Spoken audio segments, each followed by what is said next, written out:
Well, hello and welcome to The Spirit Safe. My name's Rob. Thank you very much indeed for joining me. Now, long-term viewers of the channel will know that we started off just doing Scotch and Japanese whiskies. Scotch single malt, actually. I didn't even touch blends to begin with. Then we added the blends and grains, Canadian, American whiskies. I did an Indian whiskey, an Italian, a Swedish, an English whiskey, and the hope is to do one or two whiskies from as many different countries as possible. So the most recent one I think I did from a non-typical whiskey country was Sweden, and it was okay whiskey. Wasn't the best, but glad to just get out there and try different things. This time I think we'll have an Australian whiskey, the Starward single malt, Australian single malt, Solera, distilled, matured and bottled in Australia. This is an Apera cask whiskey. Apera is Australian sherry. They used to call it sherry, then the Spanish started to complain, so they said, okay, we'll stop calling it sherry, we'll call it Apera. Don't know where they got the name from. There are only a few sherry producers in Australia. And so yeah, it's produced in the same way as sherry. It is basically sherry, but it's not from Jerez, so it's called Apera in Australia. Nice dark colour. It doesn't say anything about chill filtration or natural colour. 43% ABV. This isn't available in Canada at all, as far as I've seen.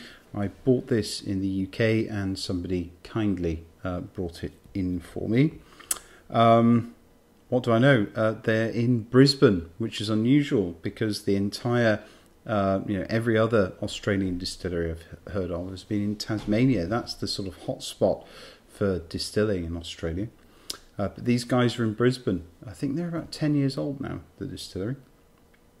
So this will be the first Australian single malt on the channel. Let's see how we go. Full.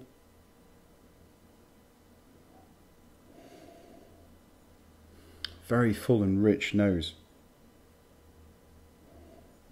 Really surprising for such a young whiskey.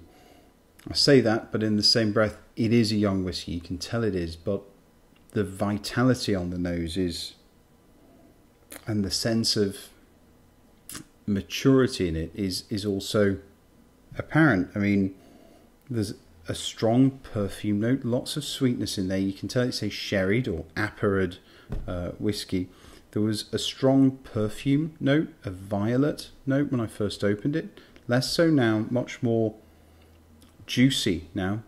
There's bits of, there is a perfume, a lavender note there still, but now I'm getting red apples with honey, sugared donuts. And one of the most dominant notes on this is shisha tobacco, that sticky hubbly bubbly pipe tobacco. Get that very, very vividly. Love hearts, candies, sweeter perfume notes coming through. A sweet lemon and a preserved grapefruit rind, like a sugared grapefruit. The sweet wine, the Apera note, definitely there. A rich, juicy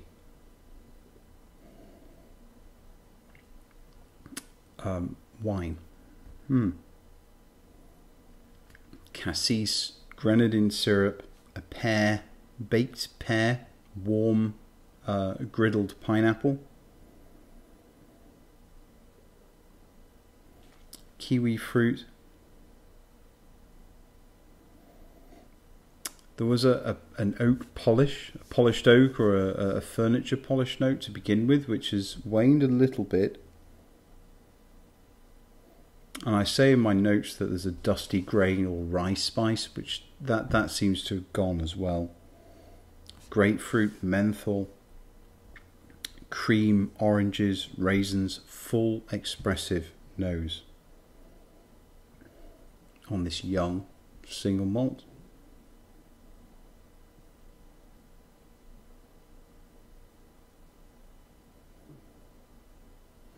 It's what did I get then?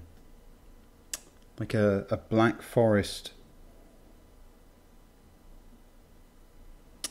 cherry liqueur that I just picked up for the first time.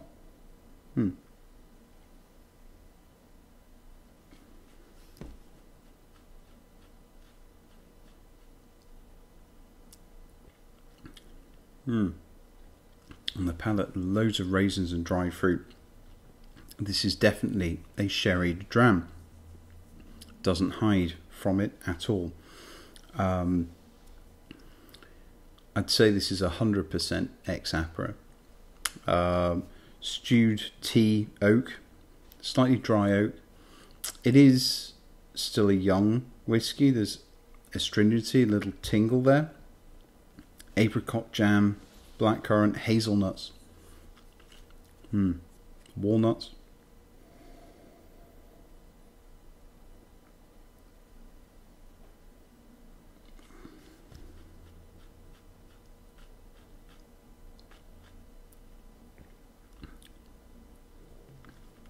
Mixed sort of confectionery note.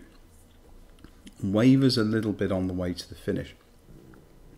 We'll talk more about the finish. Let's just add a little bit of water. I'm going to give it, this is quite a measure dram, so I'm going to give it, that's about 1.5 actually teaspoons.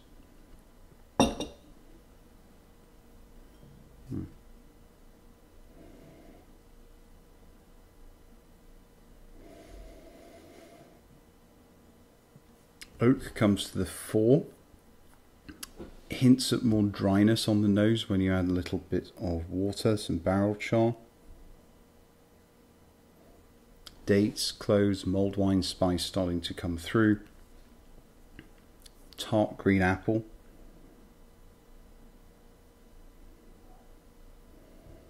Very unripe pears and tobacco on the nose.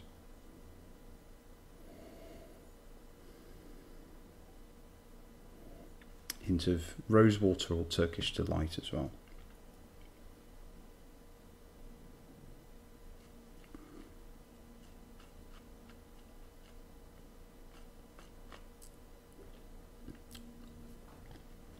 Even with water, it's retained that syrupy edge to it.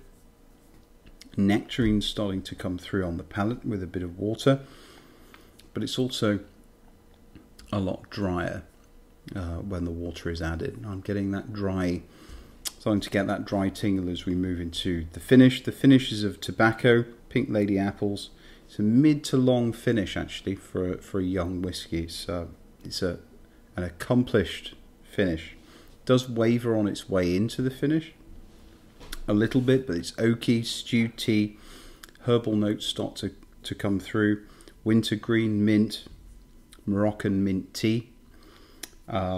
Much later, apple cider and treacle. So, good on you, as the Australians say. They've done a fantastic job here. Young distillery. I just wish this was more available. And just a moment to share the. I know my camera's terrible, but just a moment to share the label here. This is an excellent presentation. How wonderfully put together this is. Just a nice simple bottle and that little black and gold label. A classic, future classic, I think this. Very happy to support them. They put together a wonderful young single malt. Just one of those really nice surprises. So cheers everybody. Hope you liked the review. Let me know if you tried this, and if so, what you thought of it. Like, comment and subscribe, and hope to see you again soon. Cheers. Bye-bye.